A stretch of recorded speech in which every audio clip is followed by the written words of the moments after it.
Clayton made it through to the semifinals here at World Championships. That last 200, I guess, looked interesting from an outsider's perspective. Can you talk me through it?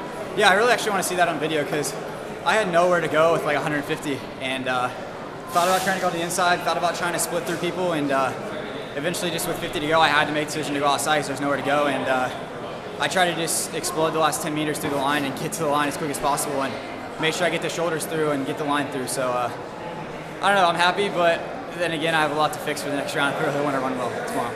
Yeah, I mean, it looked like you sort of almost going sideways with 50 to go. Were you ever worried, like, the races there is getting away from you? Oh, yeah, I mean, like, when I looked, because I looked to the inside to go in lane 1, and they were already blocking lane 1, then I went to split the 2 guys in front of me, and there's just nowhere, and all of a sudden I was right up on them, like, because I was closing super hard and was right up on the 4 guys, and just tried to sprint to lane 5 as fast as possible, but still keep the momentum forward. So I don't think I've ever had to make that big a move with 50 to go, so just make sure next round, hopefully I don't have to make that big a move.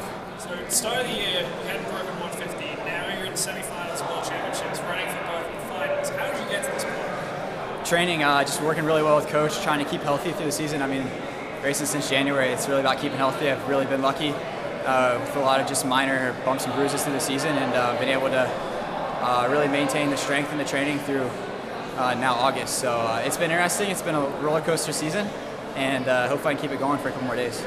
How were you able to keep extending your season? Because I think, once you got to USA's, Pan Am's, then NACAX, it seemed like NACAX would be the end, but then you found out, you had this spot on the team. Were you worried, now extending it even more? Like, what was your plan, I guess, for this? The plan was go through NACAC, and so from USA's and Pan Am's, I kind of did a little more building. I didn't taper very much for Pan Am's because I knew I had NACAC the month later. So I tried to keep that taper extended as possible, but still keep mileage up. And between Pan Am's and NACAC, I just kept my mileage up. And then there's not much I can do in that week. I was home before I left for here, so it was really just maintaining, staying healthy, getting everything fixed up from NACAC, getting fine-tuned back up for this week. And then this week I was able to do get in a good workout, rest up, and felt good today. How much mileage do you run? I guess how much were you running between Pan Am's? Pan Am's and NACAC, I was like a little lower, like 45. Between USA's and Pan Am's, I was closer to 55. So a lot more quality work than quantity of miles. So today you probably ran pretty even splits, probably 54, 54, something like that. I think we were a little fast. From what I saw, we were a little faster because we were pretty strung out through 400, and then I felt everybody coming with like 250, and we bunched up a lot.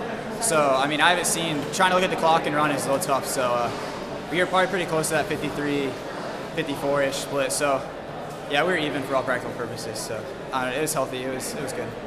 Did it hit you on the start line like, oh man, I'm about to run the World Championships, or those races, with the USA and Pan Am's and that sort of help? Yeah, it kind of hit me during warm-up when I was warming up with a bunch of the guys from the world. It was just like I was warming up with Kaz and Eric, and I was like, wow, like I made it, like I'm here, it's cool. I got out to the line, and about 5 minutes before the race, I'm standing there, I look around, and the bird's nest isn't even full, and I'm already like in awe. So it'll be fun to get out there and race tomorrow, hopefully in front of a full crowd, and it was cool. It was cool for sure. With how you got on the team with Nick not running, usually the alternate sort of gets on, somebody gets injured.